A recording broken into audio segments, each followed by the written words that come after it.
ولسمشر غني او امرالله صالح قطر کې د دولت مرکچیانو ته ولې او څه وویل، څه ترې وغوښتل او هغوی څه وایي. ګرانو لیدونکو السلام علیکم. ولسمشر غني په 2 ورځني سفر قطر ته تللی او هلته د خپل سفر په لړ کې د افغان دولت له مرکچیانو سره لیدلي.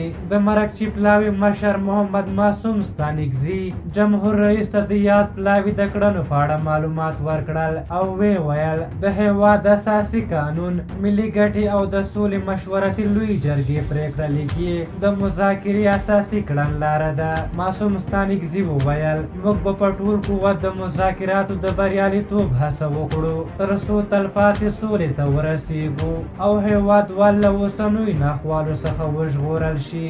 ورپسې د جمهوري ریاست لومړي مرستیال امرالله صالح وویل د دوحې پر واټونو د افغانستان رپانده بیرغ نن مقابل لوري ته دا پیغام ورکوي چې د جمهوریت په نوم موجوده نظام او ظرفیت دوی په خپله غېږه کې نیولی او مدغمولی شي. ورپسې جمهور رئیس غني د افغانستان اسلامي جمهوریت مذاکره کوونکي پلاوي ته د وینا پر مهال وویل د افغانستان دولت او ملت پر خپل مذاکره کوونکي پلاوي ویاړي، ځکه هم مو په نظر او هم مو په عمل کې ثابته کړه چې پر تاسو باور اصولي وو. له زغم چلن او دې څخه مننه چې خپل لید لوری او طرز مو د اساسي قانون او د سولې مشورتي لوی جرګې د پریکړه لیک په رڼا کې عیار کړی. محمد اشرف غني یاد پلاوي ته په خطاب کې وویل تاسو د وصل ټیم یاست نه د فصل او ولس غواړي د 40 کالو غمیزه په اساسي توګه پای ته ورسوئ او ملت د دغه ناورین اساسي حل په جمهوري نظام کې ویني.